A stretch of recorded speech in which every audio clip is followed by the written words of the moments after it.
What is up, my friends? You are very welcome along to our updated Anfield Agenda Late Night Agenda studio. See, we do listen. We do listen to your feedback, and we've tried to make it a bit more homely on set here. So I hope that you are all in good spirits. I tell you what, I haven't half missed you guys over the past couple of days, so it's great to be back. And Adam Brown, straight in, buzzing for the stream. I'm out in the tractor, so this will help get me through work. I don't think you should be driving the tractor and watching me at the same time, bro, but I do appreciate your support, Adam, and thank you. Great to have you back. Where's the money, John? Said Marty Bell. Don't worry, mate. I will go through it and lots more tonight as well. It is a jam-packed show. I've been saving up stuff for the past couple of days, so I am ready to go, and we're going to get stuck into it. But first, thoughts on the new studio? You might see Nulon walking behind me there. Me and Nulon busting a few moves. And you can probably see a few things on the shelves as well. Some of those are little personal touches to Anfield Agenda. So, for example, you can see the Elmo. That's my family's little touch. You can see the YouTube Silver Play button. You can see the Lambanana. And you can see a couple of other bits and pieces as well. We did listen to your feedback. Maybe it was a little bit sterile previously. And thank you to Ben for his updated work on the studio as well. Steve Rolls gifting 5 Anfield Agenda memberships. Thank you, bro. Appreciate your support. That's very kind of you, Steve. Yeah, look, loads to get through. Of course, we're going to be talking about the Darwin situation, what Virgil van Dijk had to say after the Netherlands game against England. And by the way, congratulations to England on their place in the final. What a moment for Ollie Watkins. Comes on, bing bang bosh, scores, game over.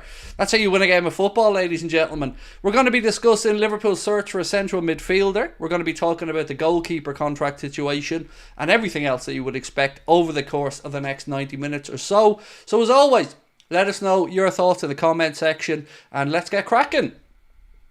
Right, buzzing for this stream. I'm out on the tractor and this will help me get through earlier on. Super chat from our friend. Thank you very much, Adam. Right, what do we want to start off with tonight, ladies and gentlemen? Because there is a lot to go through. I think that's fair to say. I think we should probably start with the Darwin situation, right? Because that's one of the latest developments. So look, I guess you're going to want to know my take on what's going on with Darwin Nunez and what happened in that game last night between Colombia and Uruguay in the aftermath of it. Look, I think it's important in these type of situations that, one, we make sure that everybody involved is safe, because firstly, when you go to a game of football, whether you're a fan, a family member, anybody else, you want to be safe, you want to be secure, and we need to ask questions about the security and about football in general. We've seen at the Euros even, youngsters getting onto the pitch to run up to Ronaldo, and look, whilst we all understand that situation, this time it's a youngster, in the future it could be anybody, so that's the first thing we need to discuss. Now, I don't want to judge or support or do anything to anybody until we know all the facts of the case. What I will say is, if it was my family and I felt like they were being threatened, and I would say most people in our community would want to stand up for their family.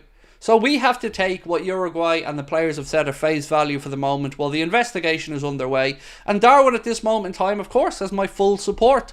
It was worrying, it was disturbing, and it was not a nice situation for football in general. So I think the club are doing the right thing. They're gathering the facts. They're first making sure that Darwin and his family are all okay and well, and go from there. We can't rush to judgment. We can't rush to ridicule. This is one of those situations where we really do just need to know the full situation before we make our decisions or before we make our outcomes. For me, though, as I said, protecting your family, friends, loved ones, that's a no-brainer. And if that is the case, then absolutely, we will stand by Darwin. But we need to wait for the full results to come out of this investigation. But it isn't a great look for football, and that's what I will say. It's a shame that these things happen, and I'll leave it with the authorities to sort out. We do have a statement just been sent to me this very second. Said the disciplinary committee of CONMEBOL has opened an investigation to understand the sequence of events and the responsibilities of those individuals in the acts of violence that occurred at the end of the match between the national teams of Uruguay and Colombia. On the eve of the final of the Copa America, we want to reaffirm that no action will be tolerated and tarnish this global football celebration, which involves both the players and the fans present in the stadium and which will be watched by hundreds of millions of viewers worldwide. It's unacceptable that an incident like this turns passion into violence. Therefore, no behaviour that harms the sporting competition and the most beautiful spectacle in the world, which belongs to the entire football family, will be tolerated. That is a statement from Conan Ball there, the authorities behind the Copa America. So look, I will leave it at that until we have more facts at hand, because it's not up to me to judge. It's not up to me to say who's guilty and who's innocent. We will see what plays out. But as I said, everybody should be able to go to a game of football and come home safe. That is the top priority in this situation. On top of that, well, look, let's read through what some of you guys have had to say. And obviously I have to be mindful of what I'm reading out here, so bear with me.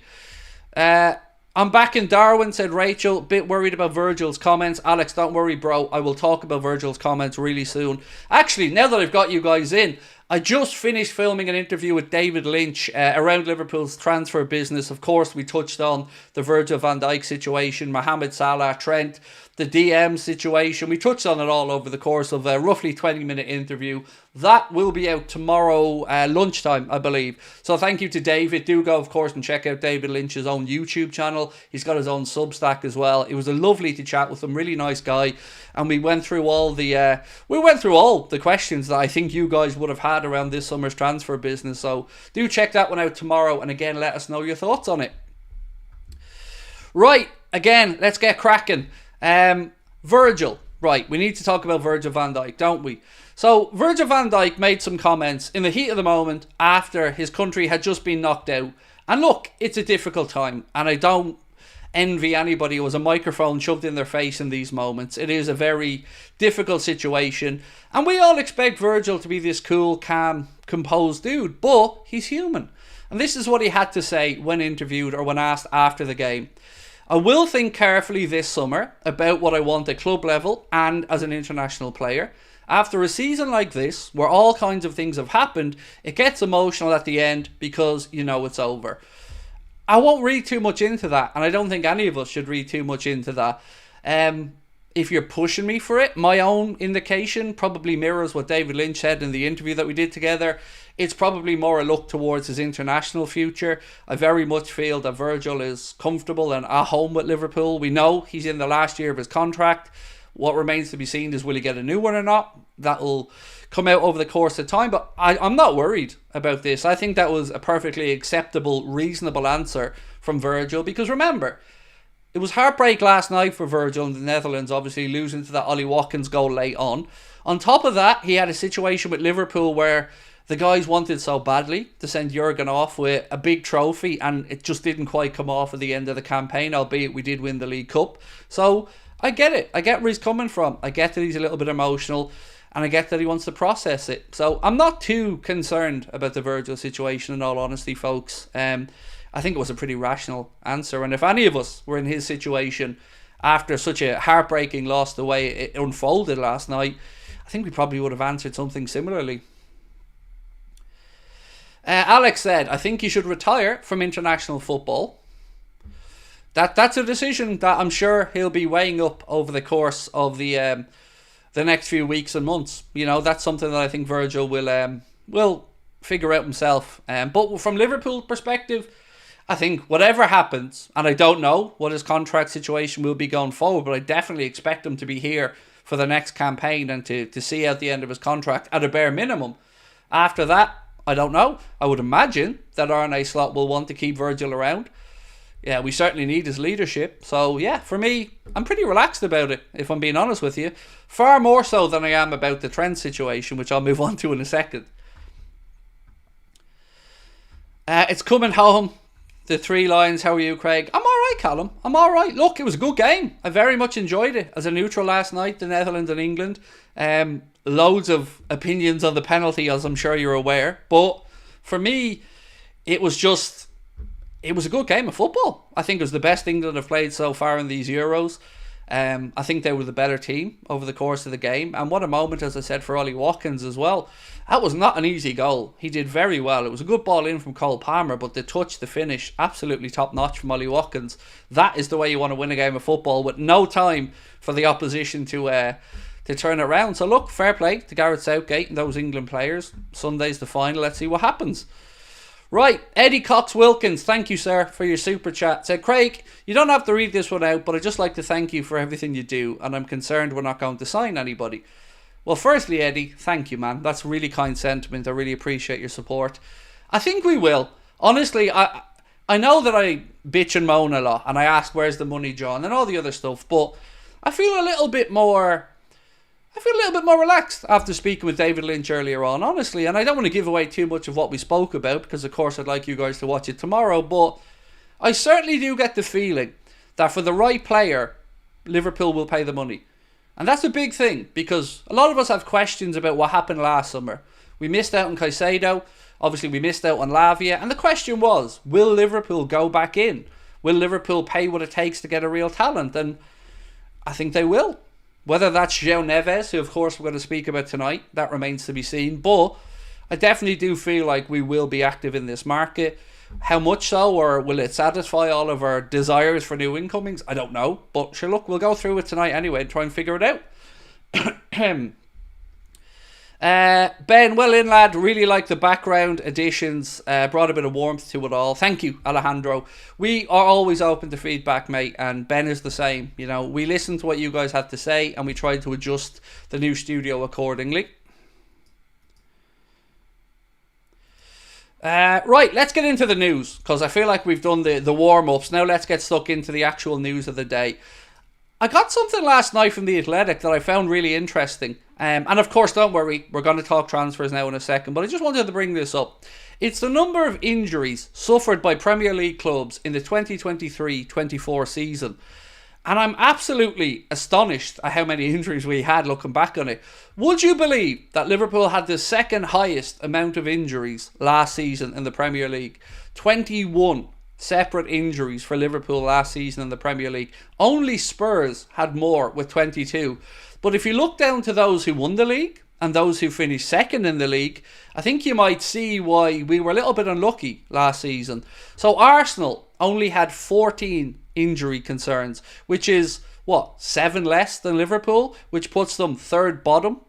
Manchester City, the team that won the league, again 14 injuries to Liverpool's 21 and Spurs 22. So you can see that we were unlucky, because I think if you look at numerically and the amount of players Liverpool have in the squad, we probably had enough, but we did have a lot of injuries, some of them to key players at key times. So that's definitely going to be a factor when looking into this season and what to expect. Right, what's this one? Sorry, I'm still going through all of my notes here. I don't want to focus too much on the Darwin stuff, as I said. Jurgen Klopp was offered the US men's national team job, by the way. I'm sure you're aware of this. He has turned it down. Miguel Delaney was saying earlier on it was an ambitious move from the US men's national team, but ultimately Jurgen Klopp isn't going to be taking up that role, so we can move on from that one. Interesting stuff though coming out of CM Jornal over in Portugal, and I'm going to get into it in a second. Before I do though, I see a super chat there from Soren I want to get to. Just a little twist, and it made all the difference at Alejandro. Thank you, mate. Right, so Soren, how are you, my friend? And thank you for your super chat, bro. Really appreciate it. Said, hi Craig, with Bajcetic and Tyler Morton in the team, does it make sense to go for a JOAO Neves? Wouldn't it be better to get somebody who is 23, 24 and has more experience? It's a fair question, Soren. And do you know what, mate? I can only give you my opinion on it. I don't have the definitive answer. But you look at it the other way as well. We do have experience. So we have Wataru Endo, who's at, I guess, the other end of that spectrum, 30, 31 years of age. More than enough experience. You've Alexis McAllister, who's also filled in that role. Again, what's he now? 24, so right in that age bracket. Bajcetic, that's a very fair point, and I think the club will certainly be interested to see how Stefan gets on in pre-season. With regards to Tyler Morton, I don't really know where we stand with Tyler Morton. I've seen various reports, some of them suggesting that Liverpool will be open to offers at around 20 million, and others saying that Arne Slot is more than willing to have a look at Tyler Morton in pre-season and see how he gets on. Now, it kind of leads me nicely into one of the main headlines of tonight's stream, and that is the news coming out of Portugal around JOAO Neves. Let me read this out to you, and then you can see what you guys think. It said, Liverpool are now ready to move forward and make a formal proposal to sign Benfica midfielder JOAO Neves. Arne Slot will evaluate his players And the midfielders that he wants somebody with the characteristics of Neves. Now, we've heard this before, right? We've seen lots of articles to say Liverpool are about to put in an offer here and about to put in an offer there. With this deal, with JOAO Neves, there's a lot of things to take into account. One, I don't believe there's any negotiating in Benfica. I believe firmly that they will want the €120 million release clause that is in his contract. I'm not trying to say he's worth that money or he isn't worth that money. I'm just trying to give you a flavour of what's coming from their side. They would like to tie him down to a new deal, a deal that would have a higher release clause. But as of right now, it is a link that I think we can say might hold some weight to it. As I said, when I spoke with David Lynch, and without giving away too much of it, there was certainly the belief that for the right player, the money might be there. The money should be available. So I don't know if that player is JOAO Neves or not. You all know who I like. I like the idea of Ederson from Atalanta, but I'm not going to turn my nose up if the club deem that this youngster is the way to go. We know how highly he's thought of in Portugal and within that Portuguese national team. We've heard what Diogo Jota had to say about him. Let's wait and see. I mean, can we get a poll on this one, Ben? Would you be happy if Liverpool spent €120 million on JOAO Neves? I feel like that's a good poll that we can get cracking with tonight.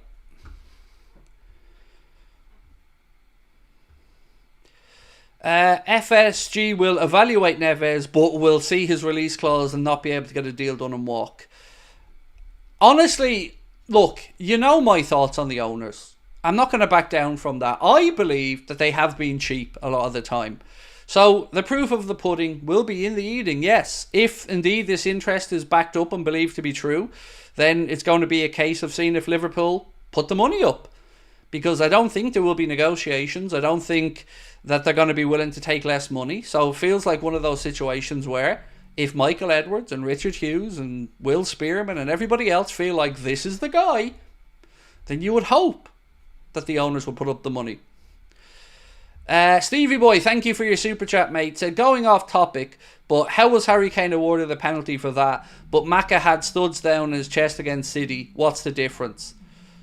Well, look, I've no argument for why we weren't given a penalty for Doku, and I've no argument as to why we weren't given a penalty for the Odegaard handball. They were two stonewall nailed on penalties that for the life of me I'll never understand how they weren't given. On the Harry Kane one, I think it is one of those situations where you see what you want to see. If you're an England fan and you like Harry Kane, you can see the block, the studs up from Dumfries and a penalty awarded.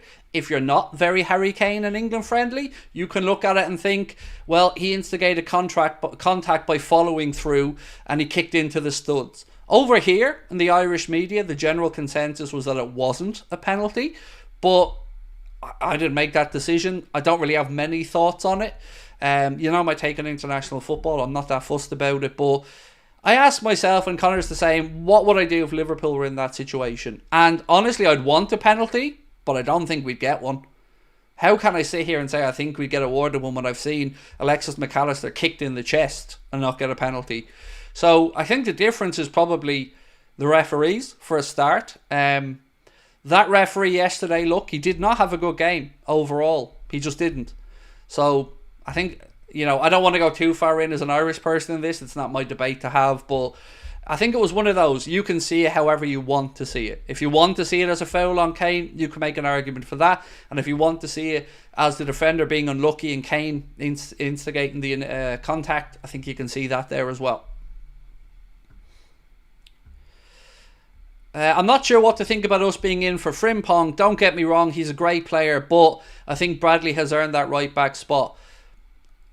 On this Frimpong thing, and again I spoke with David about this in our interview, it feels to me like this is more German news pushing this. I don't know how serious our interest is in Frimpong. And like you've said, we have Bradley, we have Trent. Frimpong wouldn't, in my opinion, be a good enough long-term successor to Mo on the right-hand side. So I think the attractiveness of it comes in the release clause, right? €40 million is pretty good money for somebody as accomplished as Frimpong. But do I think he'll end up at Liverpool? I'd edge towards no. in all honesty. I wouldn't say no. Like, I would have Frimpong for that money, but I don't get the feeling that we're going to follow through. I know it's been Bild or Sport Bild in Germany that have been really pushing this. The release clause, as we know, I think it has a week and a bit to go before it would have to be triggered. So we won't have to hang around and wait too long to find out how serious Liverpool's interest is. If that release clause expires, then, you know, I can't see anybody, especially Liverpool, going back in to try and get him for cheaper, because that won't happen.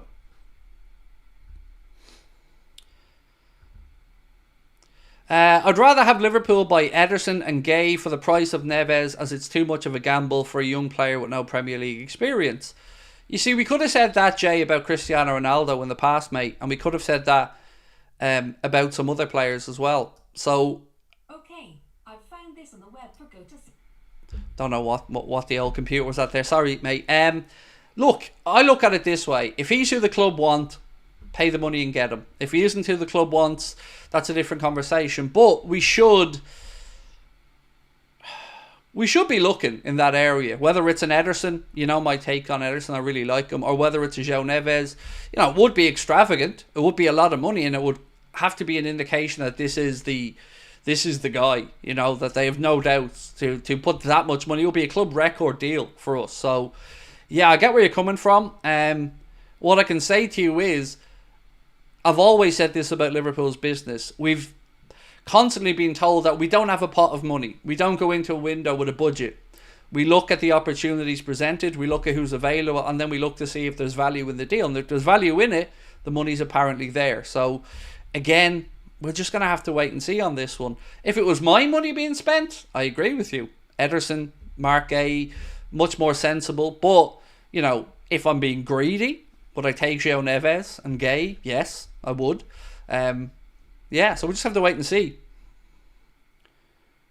So this breaking, and apparently the FA will launch a full-on charm offensive designed to persuade Gareth Southgate to remain on as England manager, regardless of the outcome of the European Championship final against Spain. And I have to say, look, I don't like Southgate's style of football, but you cannot deny what the man did. He's after getting England to back-to-back Euros finals. First time off English soil that they've gotten to the final of an international competition. Give the man his credit. He's been through a lot. He's always come across like a good, genuine human being, if not maybe a bit more cautious in his approach. But if he delivers a European trophy for England, his place in history is there. So you got to give the man his credit on that one. Stephen Irons. Hi Craig, I love you, man. Thank you, Stephen, very kind. Just had a fitness test for an academy team. I think I did well. I was thinking about your content while doing it. Love you. Thank you, mate. Actually, on the fitness test, it's funny you mentioned that. I was reading up a little bit more on this last night. So we told you guys in our video yesterday that Conor Bradley has so far won the summer fitness tests, and the way Liverpool are doing it now is a bit different. So we used to do the lactate tests or the bleep tests when I was growing up. But what Liverpool have now done is they've made it a 6-minute run where you have to run as fast as you can, a full pelt for those 6 minutes, and then Liverpool look at it to see how far you've gone, what your oxygen levels were. And apparently 6 minutes is a very intentional time. It's a very intentional length of time. So here we go. This is it. It said, the first week of pre-season saw Liverpool working on new movements during fitness drills. A 6-minute running test was set up to show the levels the returning players are at. The 6-minute duration is specific because 6 minutes is approximately the length of time players can maintain a VO2 max intensity, a metric that describes cardiorespiratory fitness relating to the highest amount of oxygen the body is able to use during an exercise, and their maximum aerobic speed is also calculated. And Conor Bradley has so far been the standout performer in this one. They're looking for players to roughly cover between 1.5 and 2 kilometres in that 6 minutes. And as I said there, they do look into the data then to see how the lads are responding, how far they went, what maximum speed or average speed they got up to, all of those type of things. Aaron, thank you for your super chat, Mo. I was reading about Mo. Thank you for your super chat, mate, I should say. Sad to see Mo in top shape yesterday. Time to sell. So, it really doesn't feel like we're going to sell Salah. And it also doesn't feel like we're going to give him a new deal. That's kind of the vibe and impression I'm getting at the minute. Is that Liverpool are seemingly okay about looking at the deal overall and feeling that they got value out of it. So, again, I don't want to give away too much of my interview with David, but he really did give me some good insights on the thought processes and the thinking behind Liverpool and the transfer business. So, as an example, I think everybody believes that Trent's going to get a big contract. A big contract. Like, big contract. That type of money would probably only be available to Trent if Mohamed Salah's contract was off the books in a year's time, or we allowed him to go. At this moment in time, my initial gut says Virgil will certainly be here for the next season. Whether he signs a new deal, I'm not sure. I also feel that Mohamed Salah won't sign a new deal. I don't think that the club are going to commit the amount of money it would take, nor do I think he'd take a pay cut. So I think we'll probably see Mo leave for free. And then Trent, I firmly believe that the club want to make him the future captain. And again, we'll probably give him a very, very, very financially lucrative contract. I don't want to throw numbers around there because I'll be just guessing, but it will be, in my opinion, certainly north of 250 grand. Joe Pennington, thank you, Joe, for your super chat, mate. Appreciate you. Said, what's happening, Craig? Out of Edward, Slot and Richard Hughes, who do you believe has the most input regarding transfers? Richard Hughes. Yeah, I would say Richard Hughes is. So Michael Edwards is there and will oversee things, but most of these day-to-day decision-making things will be on Richard Hughes. He's the sporting director. He'll work with Will Spearman, Dave Fallows, Barry Hunter and the rest of the recruitment team. So yeah, I would say that it's Richard Hughes that would have the biggest say in all of these. Now, when Richard Hughes forms his decision, I'm sure that will have to go up the chain to Michael Edwards and then up the chain maybe a little bit further back to FSG, but certainly that's what I think the structure is. Craig, who are you rooting for in the final? I'm Irish. Spain. I will congratulate England if they win, deservedly so. But come on now, I'm Irish. Of course I'm up for Spain. Have I seen the Bremer rumours? I have. We mentioned them a few days ago in our video. I just don't know about this one. It feels more like Juventus are looking to free up money. And €70 million is the fee, that's been mentioned for Gleison Bremer. I just don't see it. You know, we had an opportunity to sign him previously. And I can't see why we pay more now. You know, honestly, I've nothing to back this up. But I do feel it'll be Mark A. And again, I've got nothing to back that up. I don't know anything you don't know. It just seems the most likely to me.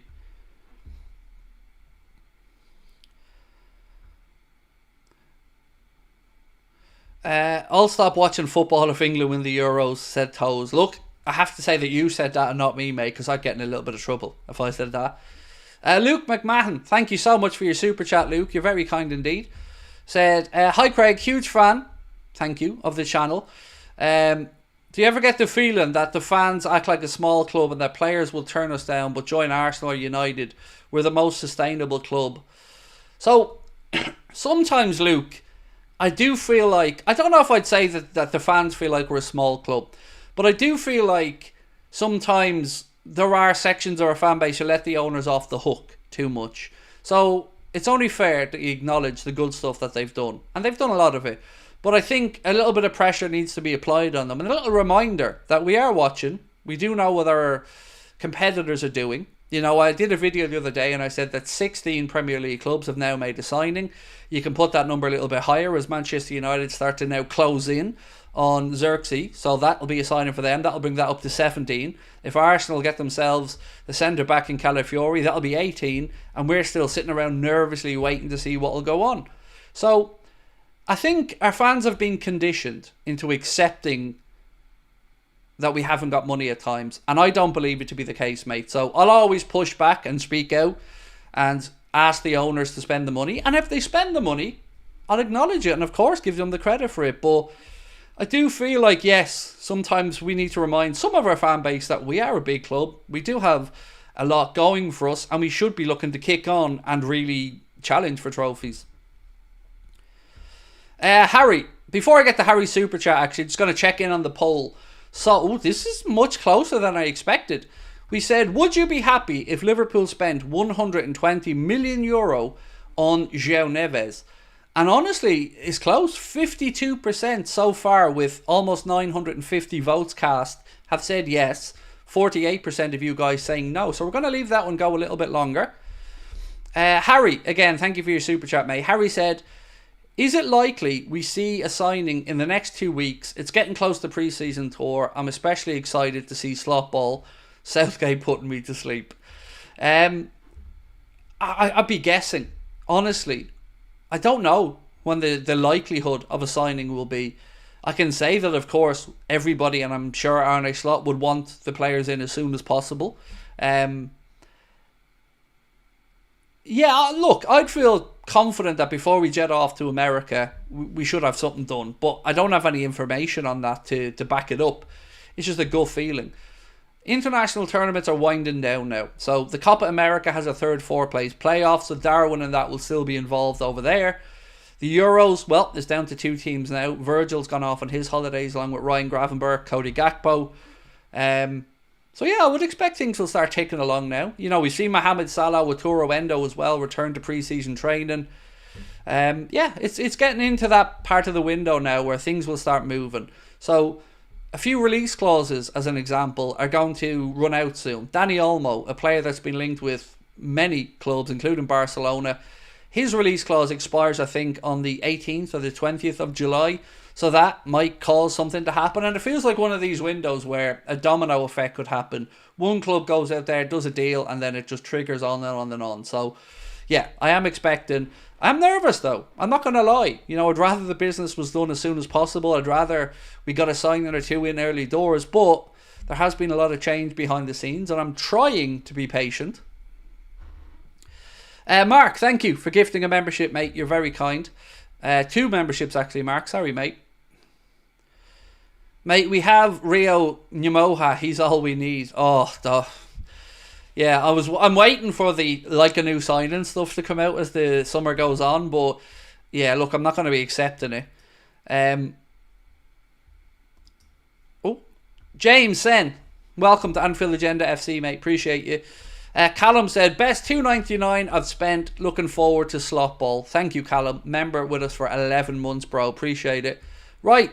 So Marca have been speaking about Nico Williams, and this is what they've had to say. Liverpool, Chelsea and Bayern Munich are all set to be part of a bidding war for Nico Williams, and despite Barcelona being very interested, they don't want to be part of the auction as they know they can't match the wage offers that those teams can. Barcelona hope that the environment factor and his friendship with Lamine Yamal will help them win the race for his signing. And honestly, I feel like Barcelona are in a bit of a predicament, because they look across at their arch rivals in Real Madrid, and you look across at what business they've done and the amount of talent they're stockpiling, especially in attack, and they're going to have to react to something. So whether it's a Nico Williams, a Diaz or somebody else, they are going to want to beef up their attack and make a bit of a statement. But can they afford it financially? I do get the feeling, though, if we're going to look at a wide forward in this window, and I feel even more confirmed about this after speaking with David, the likelihood is we haven't heard the last of Anthony Gordon. And I think that is going to be revisited. And David, again, said something to me that I found very interesting in the contractual situation with Anthony Gordon. I didn't realise that when he signed for Newcastle, they were stupid enough to only sign him on a 3.5-year contract. That seems madness. So already he's down to what, 2 years to go? So Newcastle, I don't know how they did that. I don't know how they were so silly to not at least make a 4.5 years. But when he signed with them, it was a 3.5-year deal. So, you know, his contract's up in 2026. So they're getting to the point where he either signs a new deal or they have to look at maybe recouping some money soon enough.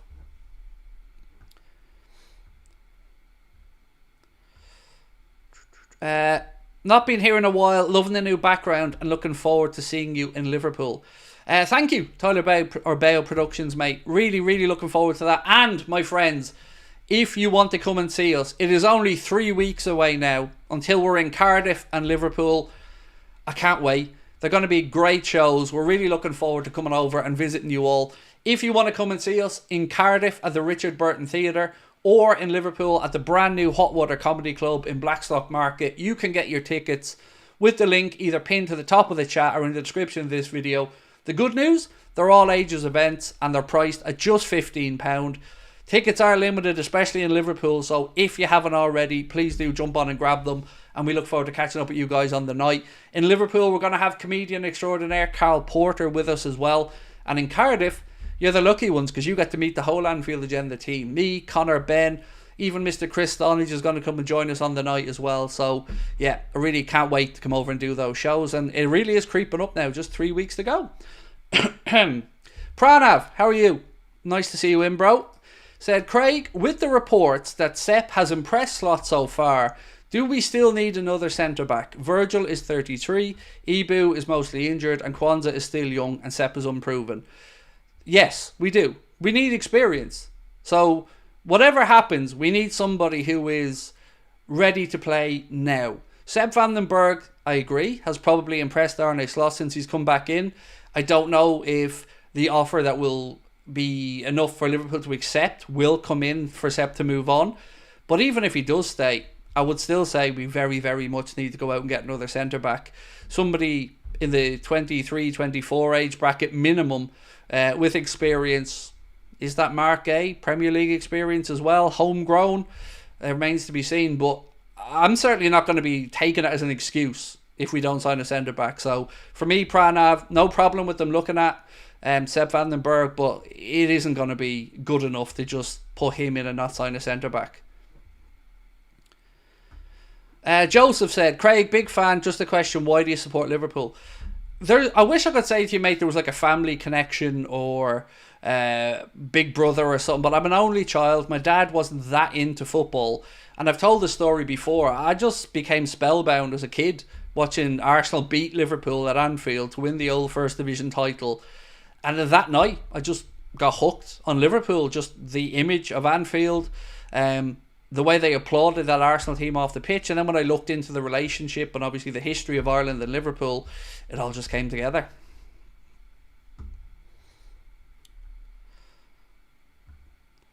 Personally, I think signing JOAO Neves is one of those statement signings to take us to Premier League or Champions League, said Yusuf. Look, it would be a big statement, mate. It would certainly be a statement that says John W. Henry knows where his wallet is. Yeah. Look, I'm not here to say if JOAO Neves is the greatest player in the history of world football, if he's going to be the solution forever, but it would certainly back up this whole we have money to spend for the right player, and we know we tried to do it last year with Moise Caicedo. You know, hopefully we do it this year. There was something came in, where was it, that Connor posted in there? Where was this one? Sorry, let me just get back to this, because there's something that wound me up. Right, this is winding me up a little bit, folks, and I want to know your take on it. So, Florian Plettenberg has posted a bit of an update on Lenny Yoro, and we're nowhere to be seen here. So it said, Lenny Yoro has not made a decision yet. Understand it is now whether he will move to Manchester United or Real Madrid. These two teams are currently in the race for the 18-year-old top talent from Lille. At the same time, Manchester United has taken the next step in the negotiations with FC Bayern for Matthias de Ligt. Now, I'm confused. I thought that we were supposed to be hovering around just in case he doesn't go to Real Madrid. Now, I'm not saying Florian Plettenberg is the gospel according to this, but where are we? I know we haven't matched the bid, but every bit of journalism that I'd seen had said that if he shows an indication of willing to move, that Liverpool would move to bid. So, what's going on?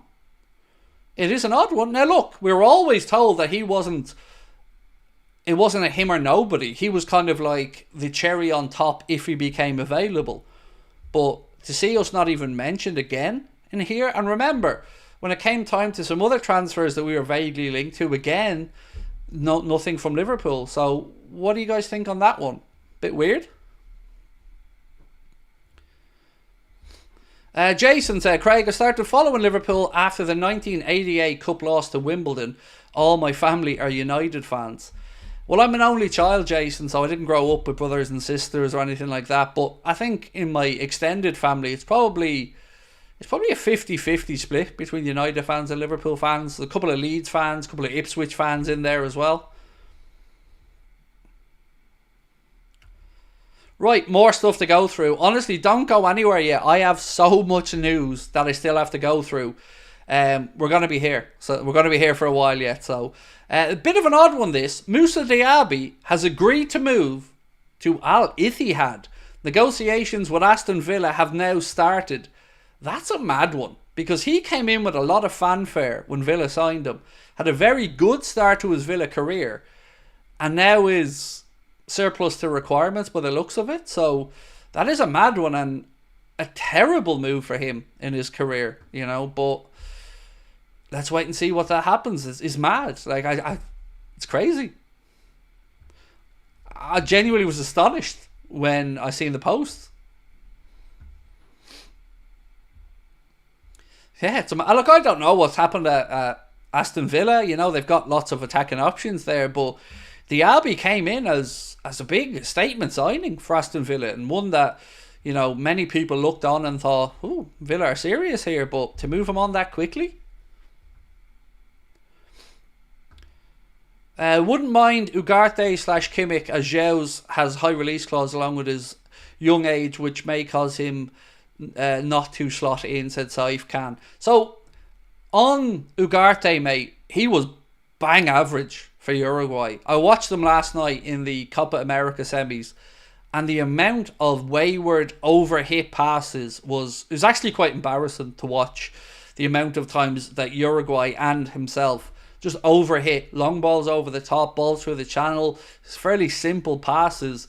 I don't think he has the carrying ability to work at Liverpool. Maybe I just caught him in a bad game, but you know, he wasn't impressive. Kimmich, interesting one. He's gonna move this summer by the looks of it.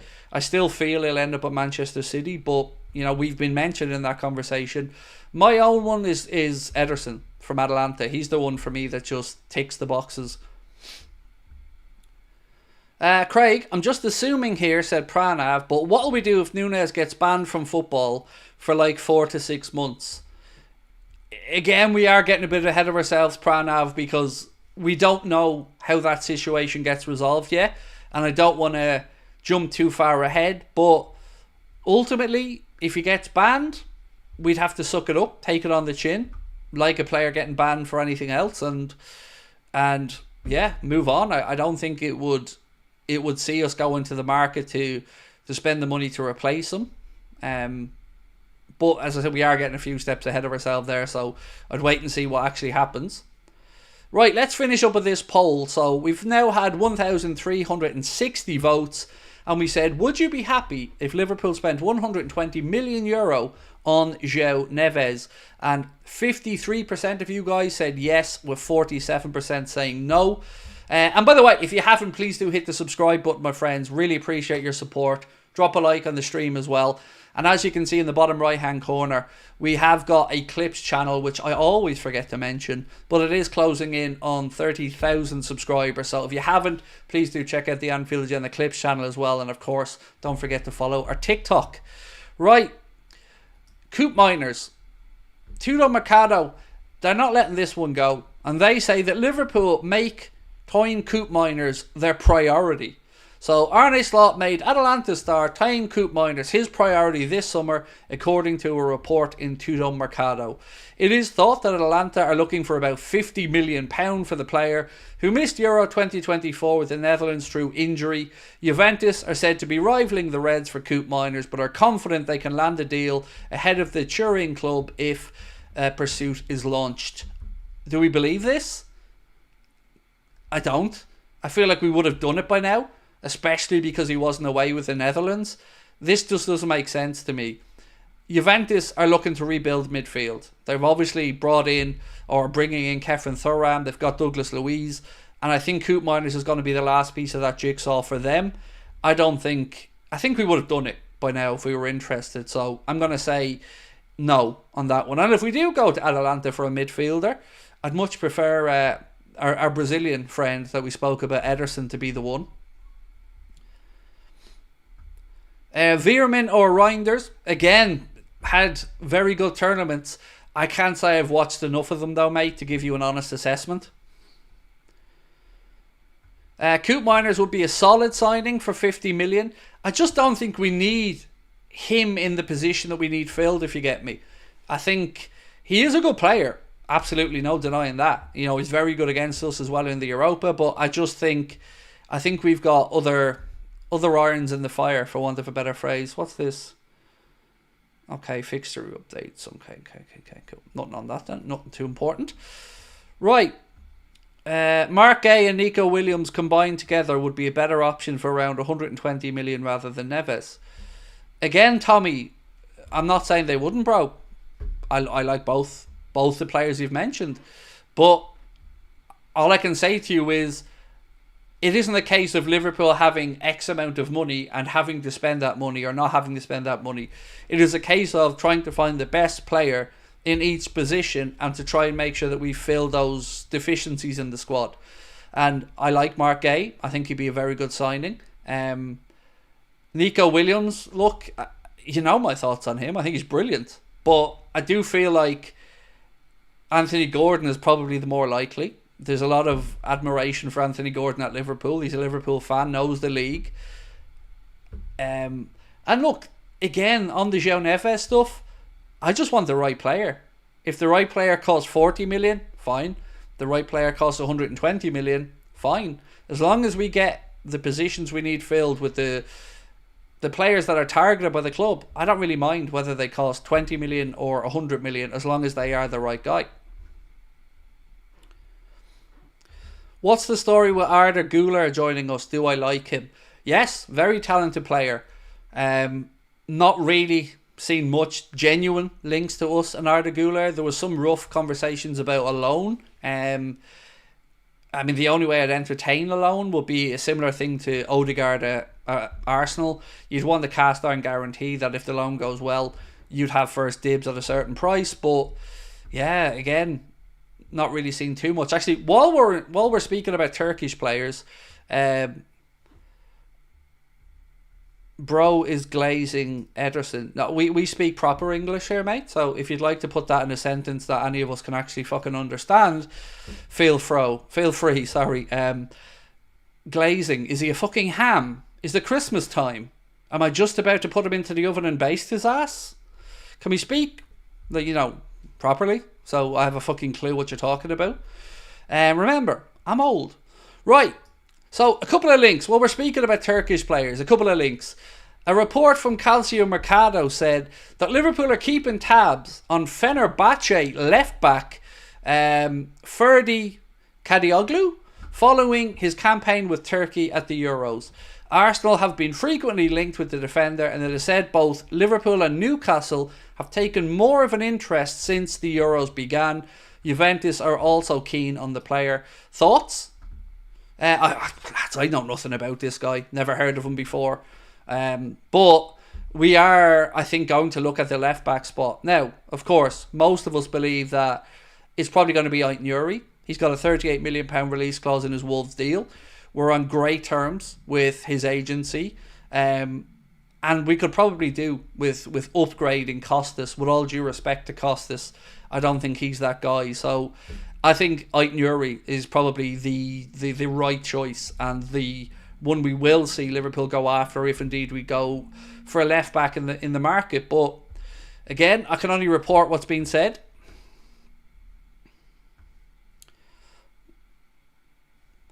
African _Cat K, thank you for your super chat, my friend. Let me read out your comment.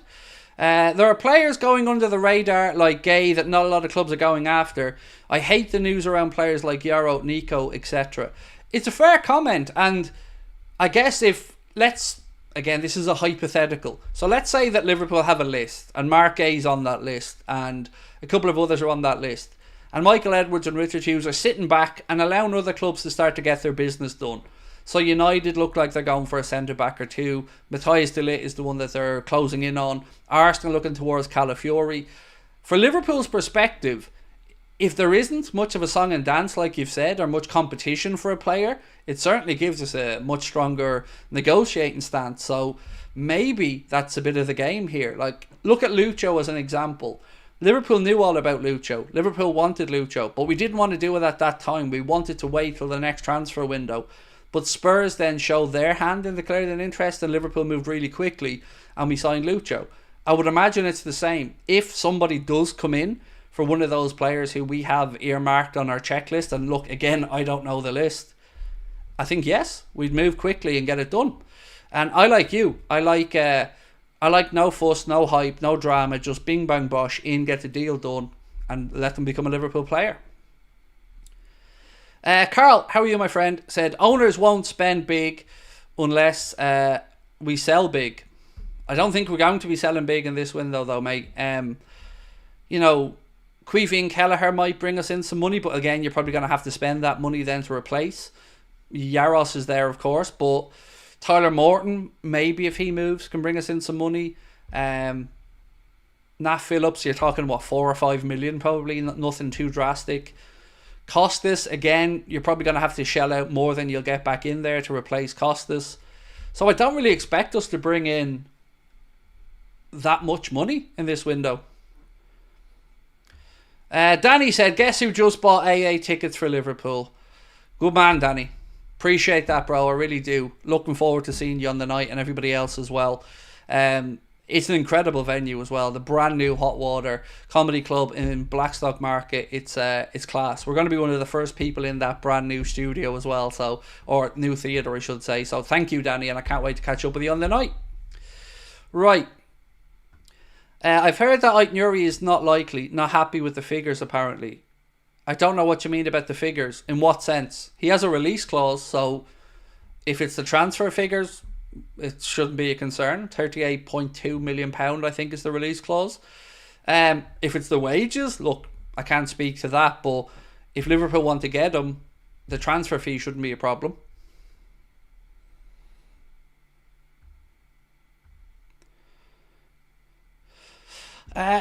Uzar, let me just give you a little bit of a lesson, bro.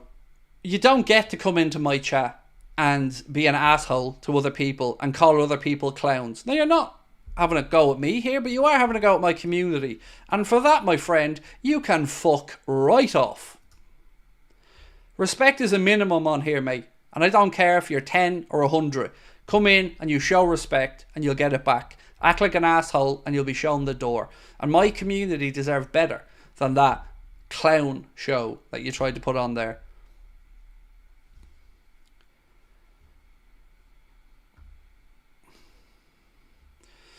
Aït-Nouri is not a target for Liverpool this summer as per Asim Liverpool. Well, Craig is telling you that he is. Craig sat down with a journalist today and had a discussion around left back and Aït-Nouri and whatnot. So I know which one I trust. Me. So again, how is it breaking if some fella has an opinion? What the fuck is breaking about that? It's not breaking. It's some fella has an opinion. End of. So can you drop the breaking crap? Because breaking excites our community and gets people thinking that something is a fact when it's just an opinion. So nothing is breaking.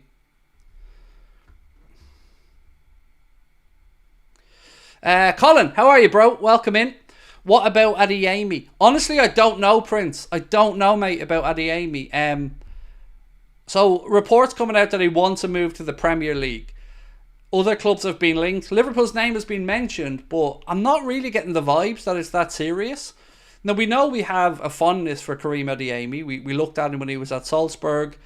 Obviously, he went to Borussia Dortmund, but I don't know. I feel a bit underwhelmed, in all honesty, Prince. If we brought in Adeyemi, I feel like we need to be going big in that area of the pitch, because we have to look to the future, and Mohamed Salah ain't going to be here forever, so we have to look to life after him as well.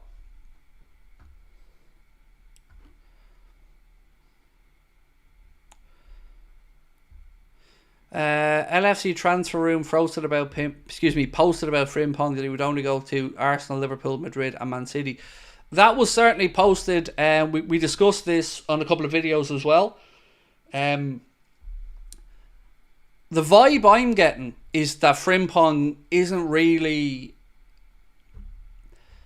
a priority at the moment. At least, I can say the vibe I'm getting, because I don't know. I'd like Frimpong. I think it's a very good signing for somebody at the price tag, but he does want Champions League football. He has been linked with those clubs that yourself and LFC Transfer Room have mentioned, absolutely. But I just don't get the feeling we're going to make that move, unless maybe something drastic happened with Trent. Craig, you need to chill the fuck up. Go fuck yourself. I don't need to do anything. Don't tell me what to do. Show me respect, you'll get it back. Act like an asshole and you get shown the door. I've told you many times over. I don't know who on earth you think you're talking to. Should I accept people being an asshole? Should I say, well done lads, that's great banter, when they're calling people in my chat clowns? Or should I look out for the people who are here night after night and make the community what it is? One of the most relaxed, fun places on the internet. So, nah, I don't want assholes in my chat. Don't tell me what to do. I didn't ask you to come in here. I didn't go knock on your front door and drag you in by the hair and say, watch the video. If you're in here, contribute, watch, but be polite, and you'll get that back. And I've said it time and time again, and ain't nothing going to change. If you're not here to contribute or be nice, bye-bye. I don't know if your parents have just failed in their job, mate, but my kids wouldn't dare speak to somebody like that.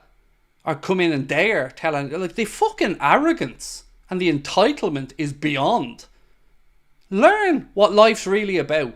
And if your parents or anybody else won't teach you respect, I will. No problem, mate. We can have that conversation. But just show some fucking respect. My guess is Slot's going to test Bradley as a second to Frimpong, who I think comes to us. Bradley will be played in cup games or Champions League group stage games. Owen, I got to say, mate, I'm really hyped to see what does happen between Bradley and Trent, because Bradley is really impressive. You know, we spoke earlier on about the fitness test, and the dude's like an Energizer bunny. So yeah, look, I'm excited to see what happens. I'd love to hear Arne Slot tell us what his thoughts are with Trent. So, you know, we're still debating, is it going to be midfield, is it going to be right back? I don't know, but I will say to you, Connor Bradley is going to play. He is going to get minutes. He isn't thought of from the point of view of, you know, give him League Cup minutes anymore. He's right in there now, challenging for a first team spot on the regular. So, yeah, and that's only through his own good work, to be fair. You know, we often talk about young players getting opportunities, and when they take those opportunities as well as he has, you got to give him a pat on the back. He's shown what he's made of. He's the real deal. So I'm buzzing to see how Connor Bradley gets on. Rachel said some people are so rude. It's just the entitlement that gets me. Like, they think they get to come in and tell everybody else how to think, act, or be. Chill. Come in, have fun with us, have a laugh. That's all we ask, you know. I don't need subscribers bad enough that I'm going to sit here and take crap from people or let you guys be subjected to it. So yeah, some people are just a little bit entitled, Rachel, sometimes, which I find weird. Nick said you make the summer feel better by being on for all of us. Mate, it's a two-way street, Nick. I've said this all the time. I'd have been lost this summer without coming on to chat with you guys as well. That June was a difficult June. Like, there wasn't much going on. Liverpool lads on the holidays, you know, waiting for the international tournaments to start. Now I feel like I've been gotten a new lease of life. I'm buzzing, ready for the transfer window to really kick in.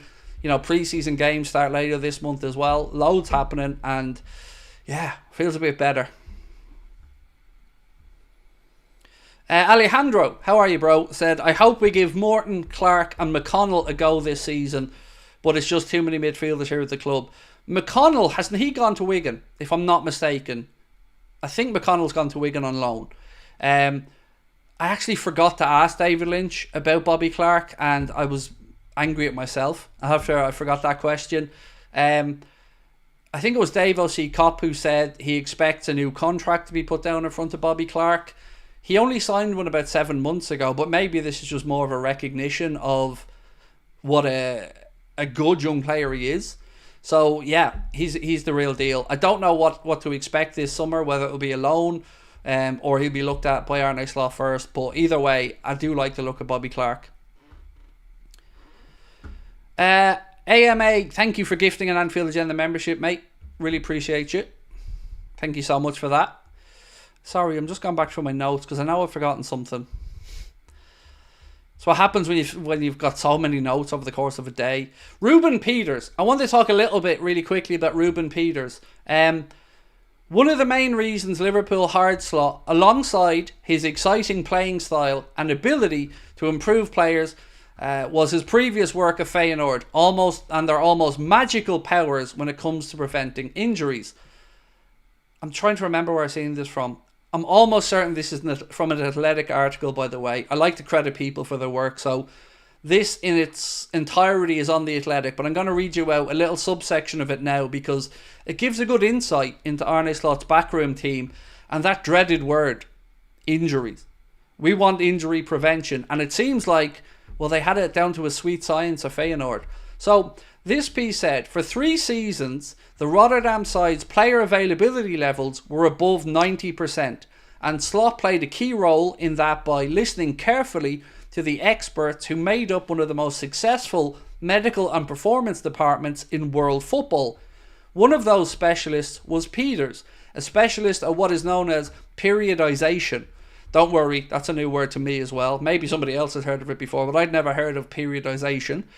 Who knew exactly how hard to push each individual at various points throughout a season without overloading their body. Every morning at Feyenoord, he provided Arne Slot with a meticulous briefing on how long the group should train for, and like clockwork, the session would start and finish as suggested. I thought that was a lovely bit of insight from the Athletic on what we may expect. We spoke at the start of the stream tonight about the amount of injuries that Liverpool had last season. We are second from top in that regard with 21 separate injuries. So if Arne Slot and Ruben Peters can come in and can manage the workload of players and prevent those injuries and get us up to a figure of 90% availability, that could be a huge difference maker. And we were asking a lot of questions about the style of football, the workload being put on players under Jurgen Klopp, and whether we were overworking them and increasing their chances of picking up injuries. If they can knock that on the head, this could be great news indeed. So I'm going to keep an eye on that this season. Definitely say it's worth a read if you guys get a chance on the Athletic. Rachel Todd, thank you Rachel for gifting a membership. You're very kind, my friend. Carl said, why do we consistently let players run their contracts down? It's a joke. Every season we have to worry about players going for nothing. Again, not to hype up the interview I did with David, but we did cover this subject in that interview. I think from what I can gather, the club feel, like let's use Mohamed Salah here as an example, Carl. The club, from their perspective, and again I'm only going off what we talked about, looks like they feel like they've gotten value from Mohamed Salah over the course of his contract. So if Mohamed Salah leaves for free at the end of this season, Liverpool will have felt like they got the value of the year's service from the player. You know, we brought him in for a reasonable enough transfer fee. I think it was about 40 million quid. And yes, he's earned good money while he's been here, but Liverpool have also benefited from that. And whilst I don't agree with it, Carl, I would like us to bring in money rather than let the guys go for free. I think it's a mixture of respect and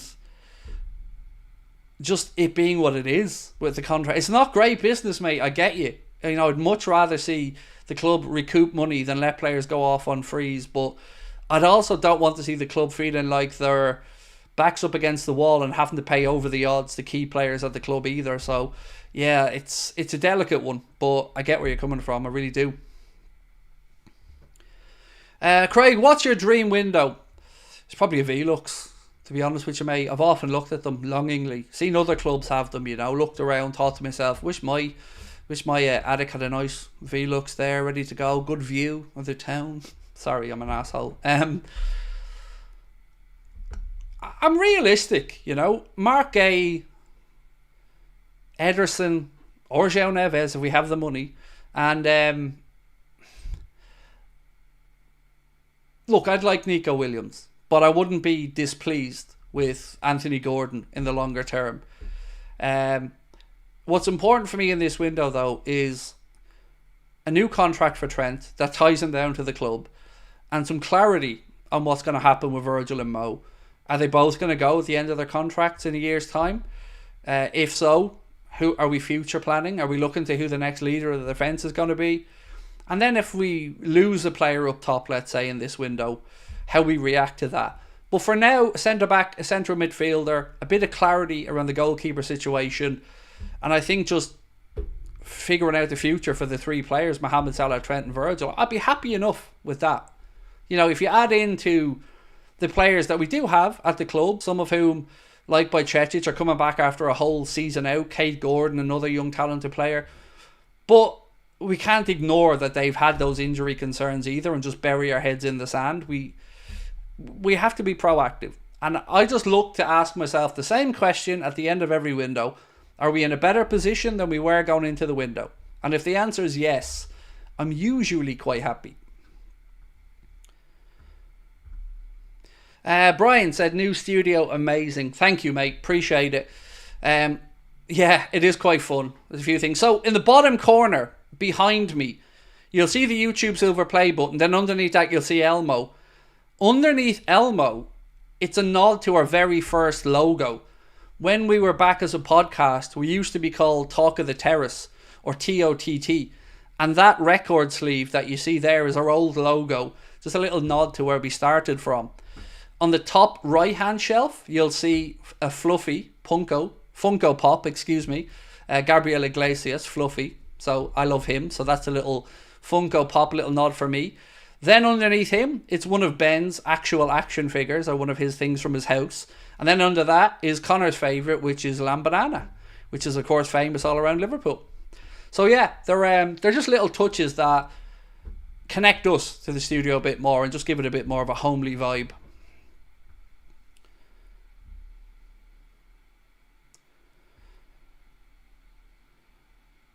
I do think, said Rachel, in the future that Alexis McAllister will be club captain.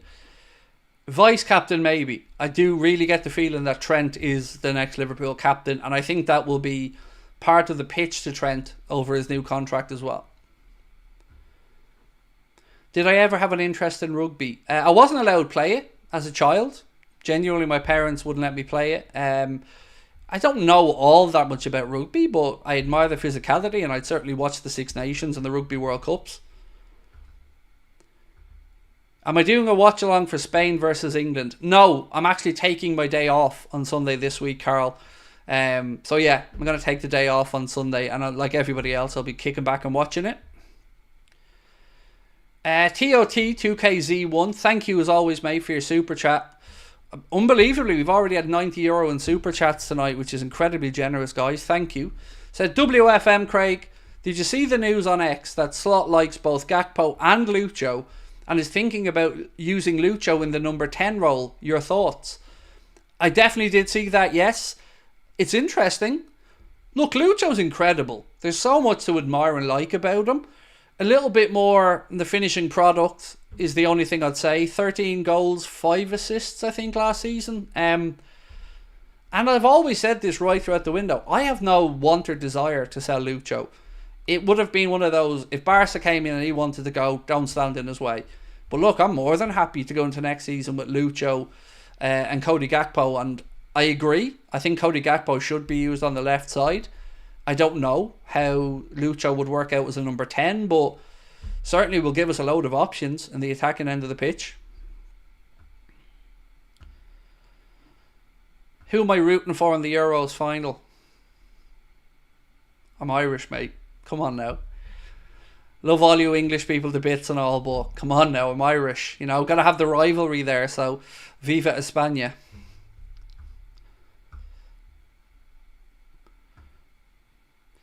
Alex said, look, it's Spurs, Chelsea making moves and we're scratching our backsides.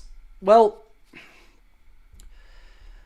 now if United get their centre-back in, that's 17 of the 20 Premier League clubs that would have done business. Arsenal are not too far behind. So yeah, I get it, mate. I'm nervous and anxious about Liverpool doing some business as well. And I feel like just one would be nice, wouldn't it? Just to settle the nerves a little bit.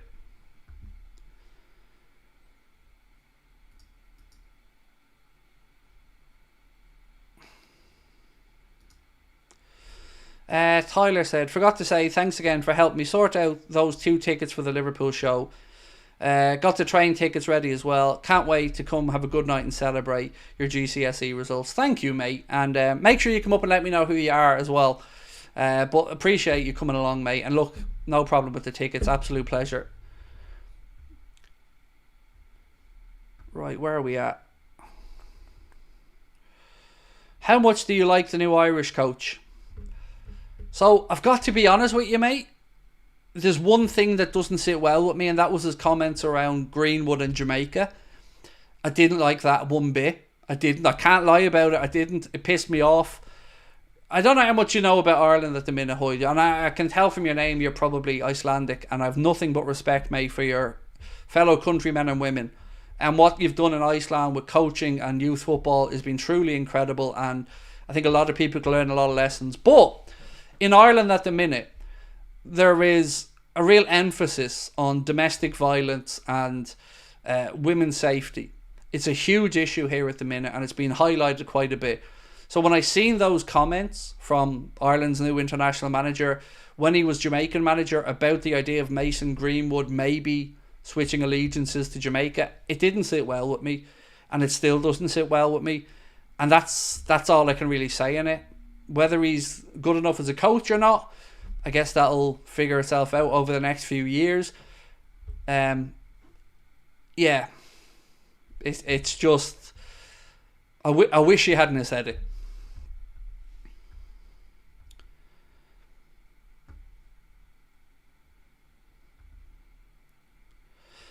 Craig, I know you can't say anything before signing anyone, but as you're the new manager, you got to pull your socks up and get players to make a statement. Trust me, Grim Reaper, bro, I want signings as well. I'm excited about Arne Slot. I'm excited about the style of football we're going to play under him, and I can't wait to see what the new season has in store for us. But I'm also nervous, like you. I want to sign him as quickly as possible.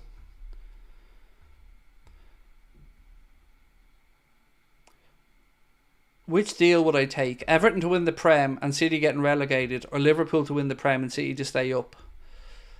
In this scenario, Oscar, my only concern is Liverpool. So Liverpool get to win the league in one of them, so I'll take Liverpool to win the league. But let me say this very clearly. If Manchester City are proven to have cheated and those charges are proven against them, I want the full force of every goddamn sanction that's available to the Premier League, the FA, and everybody else to be thrown at them. So there you go. But with regards to Everton being relegated, I didn't want them relegated this season because the points deduction would have felt a bit salty. If Everton ever do get relegated, it should be because they didn't do it on the pitch. And for the city of Liverpool, it's good having 2 Premier League clubs. I didn't grow up in the city, so I don't really have to listen to the Blues all that much, thankfully, over here. You know, I always grew up looking at Manchester United as the big game every season to look out for. Alex had opinions on Xerxes to United. I really don't know all that much about him. I know he played for Bologna, I think. That's it. You know, he came on very, very late for the Netherlands. I don't know all that much about him. The fee doesn't seem huge, so I don't know what to expect there. But yeah, as I said, don't really know all that much about the kid.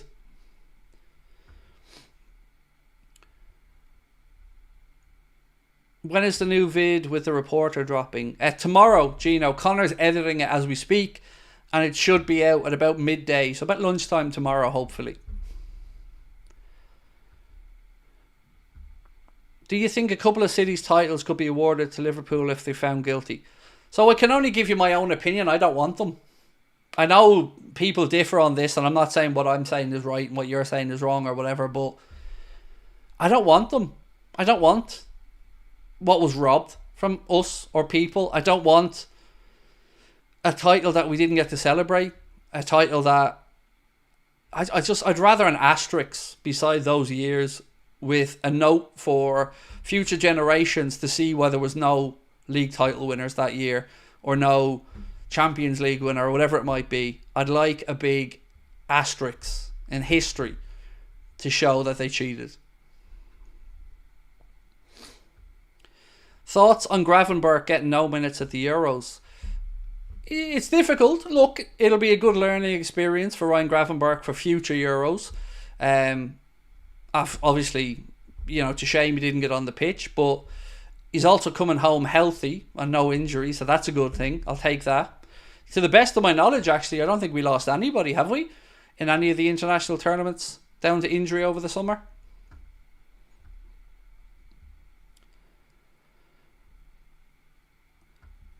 Toe said, I'd gladly take those titles. Everyone will know about the scandal for decades to come anyway. As I said, mate, it's a personal thing. I respect your opinion on it. My own one is just... I always like to think of myself, let's say I was in the Olympics, and let's say I finished second on the podium in the Olympics in the 100 metres.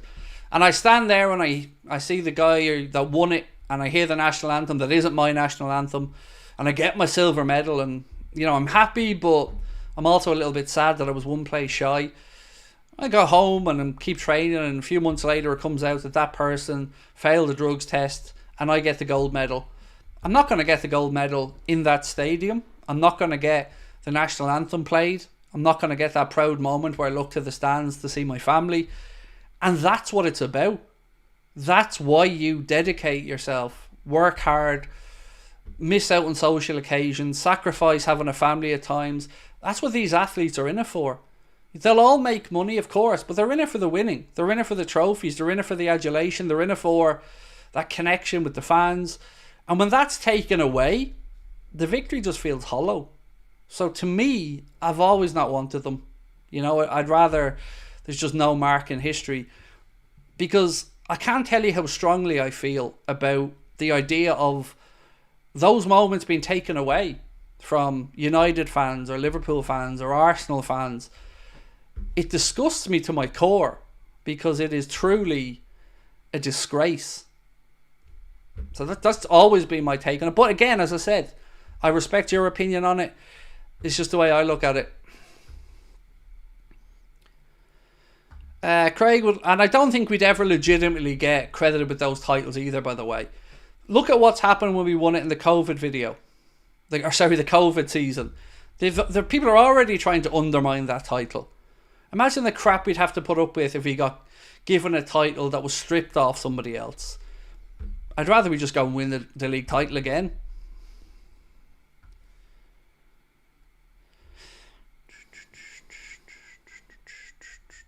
Just imagine Craig running 100 metres. That would be entertaining. Hey, I was fast when I was fit, mate.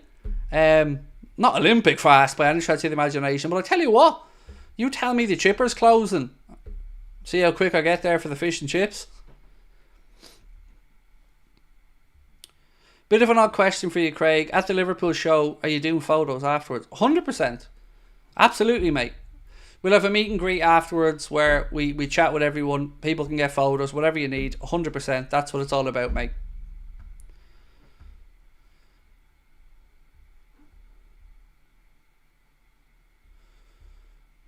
Sorry, I'm just checking through my notes. Oh, yes, interesting. I haven't talked about this yet. It looks like Fulham are going back in for the man that we haven't spoken about in a while, Mr. Andre Trinidad. So, João Palhinha has completed his move to Bayern Munich, and Caught Offside believe the Fulham have resumed talks over signing Liverpool-linked Andre. The Brazilian is said to be open to moving to Craven Cottage this summer, with Fluminense said to be looking for about 30 to 35 million euro for the player. There you go. So we wondered, was he going to have a part to play in this transfer window? Well, it looks like he will to some extent. Look, ladies and gentlemen, I'm going to call that one a night. But the good news is we're going to be live now all the way through. Sunday's my day off, but tomorrow we'll be live again, 8:45. Saturday, 8:45. Don't forget, the interview I did with David Lynch is going to come out tomorrow morning, so make sure you've got your notifications turned on. If you haven't, please do hit the subscribe button, and don't forget to check out the Anfield Agenda Clips channel, We're closing in on 30,000 subscribers on there. Would love your help to hit it. And yeah, check out TikTok as well. We're closing in on 150,000 TikTok followers. Really do appreciate all your support. Thank you for tonight. It was lovely to get back in, touch base with you all again. I missed you over a couple of days. And yeah, much love. Talk to you soon. Bye-bye.